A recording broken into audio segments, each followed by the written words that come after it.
Hello, ladies and germs, and welcome to another Wednesday serial. Today we're talking spider books. First up is Amazing Spider-Man 47 to 48. I gotta be honest, I don't really remember the lines between these two because I read them back to back, and they're the same story. So yay. This is bringing back Chasm and Hollow's Eve and ultimately Kafka as the Goblin Queen, and it's a whole mess of things that I really hate about this run, which is like every issue.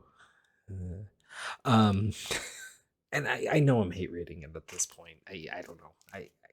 So I can't justify it too much, but I mean to speak to a little bit why this wants to be a horror book that doesn't really work, and the characters are all in weird abstractions and whatnot, and nothing really seems to be moving in any way that would mean anything. The story isn't really about anything other than ultimately the idea of maybe trying to move on from something, but it's such an obvious thing for how far they've gone the other way.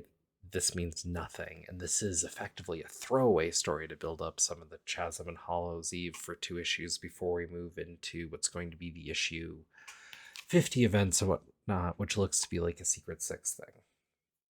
Um, I don't know. Didn't grab me. Let's just say. Then there's the best of the lot, the Spectacular Spider-Man issue 2, and in two issues, this has done more to build community, have characters, play up something between Miles and Peter that's actually interesting and weirdly fresh ground for something that's been sitting around for over a decade now. Um, Playing with the Vermin character on campus to build something, and is just moving through. I don't know. It's really interesting. They're building to something with clones with Miles Warren, which looks dicey, and I'm not sure I'm gonna like that because it's another Gwen Stacy pull kind of thing, which gets tired when you've read a lot of Spider-Man. But we'll see. Maybe it pulls it off. I have faith that maybe this book will. Um, Miles Morales 19, which is kind of the wrap up of. It was weird because 18 was like the big 100 issue for Miles.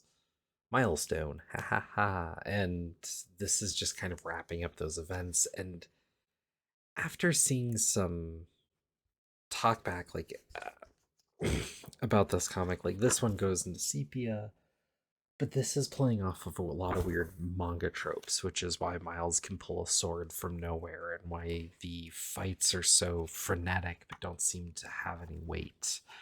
And the characters just kind of move through on this. I don't know. This book is not landing with me. It's just kind of for another audience. That's fine. I am slowly rolling out and giving up on this book, which is fine. It's not really for me. I gave it an honest to goodness shot, and I'm moving on. Spider Boy, despite a lot, is weird. This is playing that Spider Boy is part of this like secret mutant animal society in New York that has this nanny character. Feels weirdly out of place in Marvel, and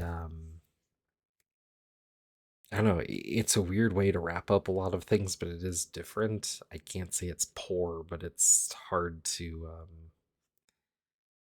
connect to. It's a wild, wacky comic book story, and that's interesting. But I thought Spider Boy is wrapping up at 7, but it's continuing on.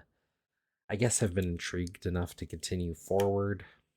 I don't know why. Um, I did an experiment this month on social media. I put up this book, just the cover, and said, I hate this book, and got a fair amount of traction across a couple platforms. Then the next day, I put up TMT 150 and said, I love this book. Less traction. But someone on there said to me basically, if you don't like it, drop it. And I had dropped it in my mind. I wasn't going to order another book. But because the way I order books, I ordered this entire 4-issue mini already. So, oh well. I hate this book so much. So I don't like this book because it has Black Cat twisting Mary Jane to steal from a candy store to prove she can steal, even though it is kind of a front for something.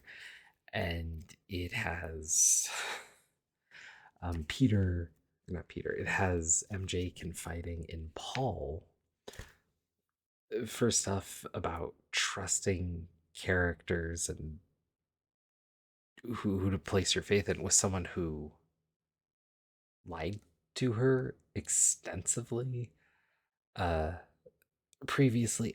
And it has MJ being betrayed by Black Cat by the end of this issue, which kind of reneges on a lot of stuff set up by Jed MacKay just to create some cheap drama here, which, don't get me wrong, I get drama's gonna happen. These sorts of things happen in comics, but it's just, what for? Why? There's a better story to tell. Or don't tell this story. Honestly, it's bad. It's just bad. And then we have Spider Woman, where she's reconnecting with characters and searching for her son, and it's moving. I don't know. It's trying to put Jess on the other coast in California, connecting with some other characters and trying to set up kind of a little bit of another side of Marvel. And this book feels like it's trying to do three things at once, and none of them are particularly compelling.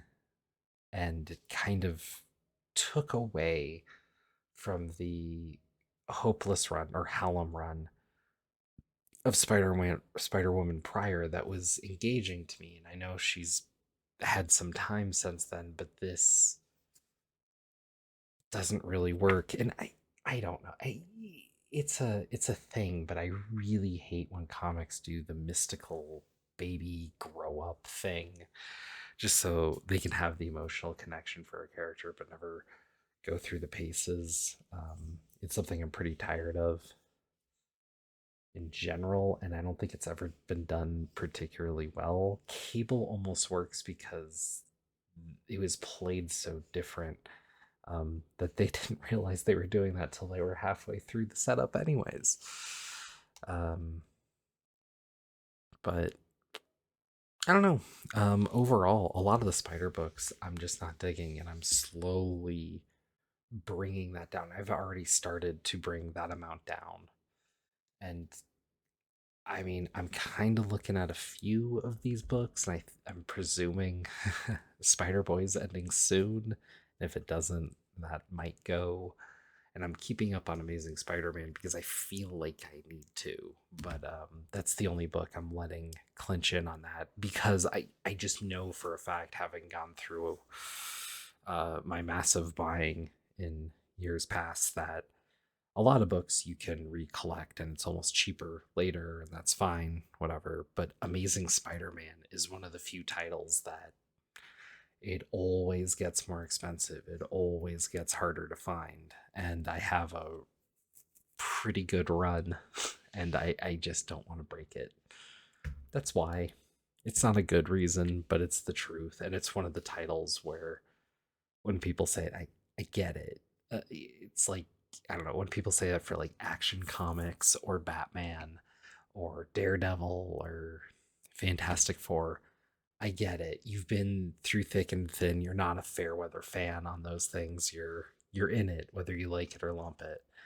And it's a different thing. It's kind of like that sports fan idea, you know. Yeah, I'm sticking through the good. I'm sticking through the bad, I guess. And I don't know. It's been making me really question why I buy the comics I buy.